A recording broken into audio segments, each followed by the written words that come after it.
नमस्कार साथियों, मैं आपका दोस्त डॉक्टर उज्जवल पाटनी बोल रहा हूं।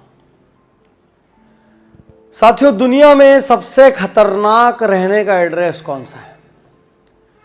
दुनिया का सबसे खतरनाक रेसिडेंशियल एड्रेस, यदि आपका घर उस एड्रेस में हुआ तो आप समझिए कि आपका जीवन खत्म। और वो एड्रेस कोलकाता में भी है, दिल्ली में भी है, मुंबई में भी है, चेन्नई में भी है, बेंगलोर में भी है, हैदराबाद में भी है। सिर्फ इंडिया ही नहीं, वो यूएस में भी है, वो फ्रांस में भी है, वो रशिया में भी है, वो इंडोनेशिया में भी है, वो जापान में भी है, वो पाकिस्तान में भी है। वो एक एड्रेस कौन सा है जो संसार का सबसे खतरनाक एड्रेस है?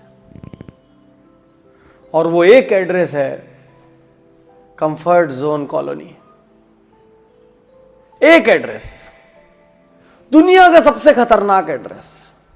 साथियों, कितने सारे लोग तमाम सुविधाएं और संसाधन होते हुए भी बड़े नहीं हो पाते। कितने लोगों को उनके माता पिता ने सबसे बेस्ट स्कूल में भर्ती कराया या एक अच्छी स्कूल में भर्ती कराया कि वो अपना जीवन बना सके, लेकिन वो उस स्कूल में जाके भी औसत रह जाते हैं। कितने लोगों को उनके माँ बाप ने एक अच्छे कॉलेज में भेजा, वो वहां जाके भी औसत रह जाते हैं। कितने लोगों को उनके माँ बाप ने एक अच्छे बिजनेस अपॉर्चुनिटी में स्थान दिया, एस्टेब्लिश एंटरप्राइज दी, वहां जाके भी वो औसत रह जाते हैं। कितने लोग अच्छा गाते हैं, कभी शिखर पर नहीं पहुंचते, अच्छी कविता लिखते हैं, कभी बड़े लेखक नहीं बनते, अच्छी चित्रकारी करते हैं, कभी बड़े पेंटर नहीं बनते, अच्छा खेलते हैं, कभी बड़े खिलाड़ी नहीं बनते। क्यों? Why? There's one reason. They don't want to disturb their comfort zone. उनको सुबह जितने बजे उठने की आदत है वो उतने ही बजे उठेंगे। उनको खाना जितनी देर में धीरे धीरे टीवी देखते खाने की आदत है वो उतने ही देर में खाएंगे। उनको रात को जितने बजे आराम करने के लिए बेड पे आना है वो उतने ही बजे आएंगे। उनको जितने लोगों से गॉसिप करना है वो उतने लोगों से गॉसिप करेंगे ही करेंगे। यदि इन सब चीजों में कोई भी कमी हो जाए तो उनकी लाइफ डिस्टर्ब हो जाती है। साथियों, कंफर्ट जोन ने जितने लोगों को मारा है, यदि आप मेरे से पूछेंगे हेवन और हेल क्या है, तो हेल कंफर्ट जोन है।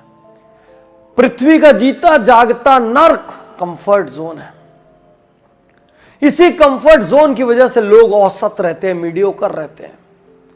इसी कंफर्ट जोन की वजह से अपॉर्चुनिटीज लोगों का दरवाजा खटखटा के निकल जाती है, वो बाहर निकल के पसीना नहीं बहाते। साथियों, एक दोस्त की कहानी आपको सुनाता हूं। मेरा एक दोस्त था, उसको किसी और के साथ पार्टनरशिप करनी थी। वो उस दूसरे व्यक्ति से बहुत ज़्यादा इंस्पायर्ड था। उसको लगता था यदि ये मेरे साथ आ जाए, इसकी सोच मेरे साथ आ जाए तो हम बहुत बड़ा साम्राज्य खड़ा कर सकते हैं। उसने जितने भी लोगों से कहा वो नहीं मानेगा सामने वाला, वो सबको मना कर देता है। ये एक बार गया, ये दूसरी बार गया, सामने वाले ने मना कर दिया। ये तीसरी बार गया, सामने वाले ने मना कर दिया। ये चौथी बार गया, सामने वाले ने मना कर दिया। ये पांचवी बार गया, सामने वाले ने मना कर दिया। ये छठवीं बार गया, सामने वाले ने बोला भाई तू इतनी बार क्यों आ रहा है, मैं मना कर चुका हूँ। ये कहता है भाई मेरा काम आना है, तेरा काम मना करना है, तेरा निर्णय तेरे पास है, मेरा निर्णय मेरे पास है, मैं तो आता रहूंगा जब तक हमारे बीच संबंध है। ये सातवीं बार गया, सामने वाला इस बार मुस्कुराया, मना नहीं किया, बोला सोच के बताऊंगा। ये आठवीं बार गया, सामने वाले ने बोला यार तू इतनी बार आ गया है, मना भी नहीं कर सकता, चल करते हैं। और कोई दूसरा होता तो एक दो बार में हार जाता। आज दोनों के दोनों 100 करोड़ के ऊपर बैठे, नाम नहीं लेना चाहता। अब्राहम लिंकन के बारे में सबने सुना है। आप सोचो, अब्राहम लिंकन पहला चुनाव हारने के बाद अपने घर बैठ जाते या दूसरा हारने के बाद अपने कंफर्ट जोन में चले जाते हैं। वो 15, 16, 17 चुनाव हारने के बाद अमेरिका के राष्ट्रपति बने। कितने खिलाड़ी भारतीय टीम में है? आप MS धोनी की स्टोरी पढ़िए। MS धोनी जो मूवी थी अनटोल्ड स्टोरी, वो आप पढ़िए। MS धोनी के पहले कैफ, युवराज सब टीम में सेलेक्ट हो चुके थे, MS धोनी सेलेक्ट नहीं हुए थे। MS धोनी ने हिम्मत नहीं हारी, डिस्करेज हुए लेकिन हिम्मत नहीं हारी। डिस्करेज होना और बात है, थोड़ा निराश हो जाने में कोई प्रॉब्लम नहीं है, लेकिन निराश होकर बैठ जाने में प्रॉब्लम है। अरे इंसान को जो सबसे बड़ी काबिलियत इस प्रकृति ने और ईश्वर ने दी है, वो इंसान बाउंस बैक कर सकता है। इंसान और जानवर में सबसे बड़ा फर्क क्या है पता है? जानवर आगे का प्लान नहीं कर सकता, जानवर रिसर्च नहीं कर सकता, जानवर इनोवेट नहीं कर सकता। इंसान प्लान कर सकता है, इंसान रिसर्च कर सकता है, इंसान इनोवेट कर सकता है, इंसान दुनिया के कोने कोने में ट्रैवल करके नए दोस्त बना सकता है। जानवर के पास गूगल नहीं है, इंसान के पास गूगल है। इंसान कहीं से कोई भी इंफॉर्मेशन निकाल के ले सकता है। इंसान ईश्वर की बनाई हुई सबसे सुपीरियर कमोडिटी, भगवान का बनाया हुआ सबसे अद्भुत असाधारण प्रोडक्ट इंसान है। और इतना अद्भुत असाधारण प्रोडक्ट तमाम काबिलियत के बाद, तमाम क्षमताओं के बाद, अरे औसत जिंदगी क्यों बिता रहा है भाई? पूरी ताकत तो झोंक। पूरी ताकत झोंकने के बाद असफल भी हो जाओगे ना तो मलाल नहीं होगा, क्योंकि आपको पता है कि आपने अपनी पूरी ताकत लगाई थी। लेकिन पूरी ताकत लगाए बिना असफल हो गए तो दुनिया को चाहे कुछ भी बोलो, आपकी अंतरात्मा जानती है कि आपने सब कुछ नहीं झोंका।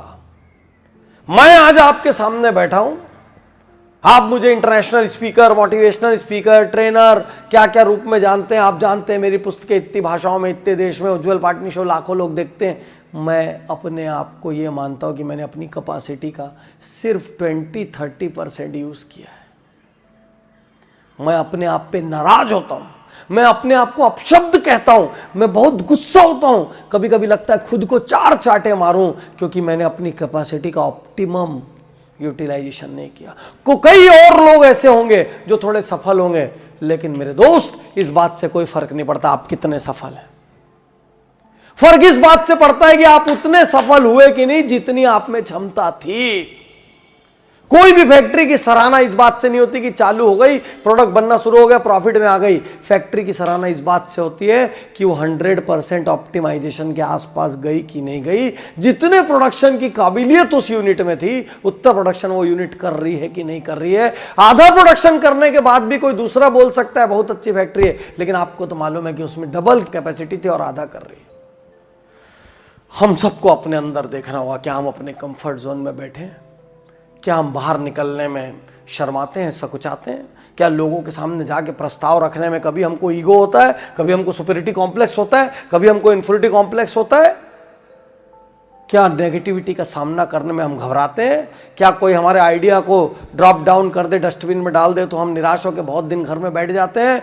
इंसान की सबसे बड़ी काबिलियत, ह्यूमन की सबसे बड़ी काबिलियत, आपकी सबसे बड़ी काबिलियत, मेरी सबसे बड़ी काबिलियत, we all can bounce back.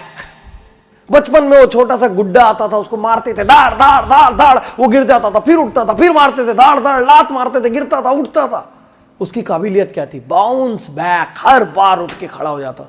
लात खाइए, प्रॉब्लम नहीं है। मुक्का खाइए, प्रॉब्लम नहीं है। गालियां सुनिए, प्रॉब्लम नहीं है। टॉन्ट सुनिए, प्रॉब्लम नहीं है। असफल होइए, प्रॉब्लम नहीं है। 100 बार गिरिए, प्रॉब्लम नहीं है। लेकिन गिर के गिरे मत रह जाइए, वो प्रॉब्लम है। गालियां खा के घर में मत बैठ जाइए, वो प्रॉब्लम है। बाउंस बैक होइए।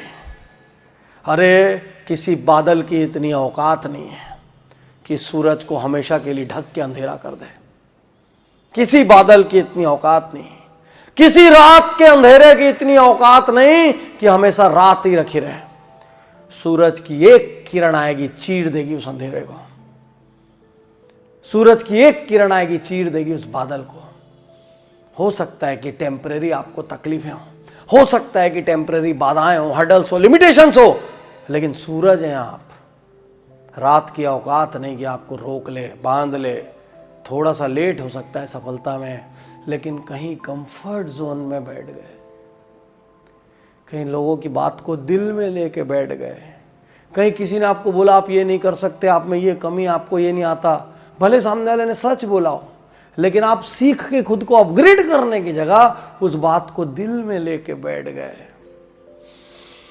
तो आप औसत मर जाएंगे। दुनिया के सबसे खतरनाक address, comfort zone colony, comfort zone building, आप वहां पे यूं ही मर जाएंगे।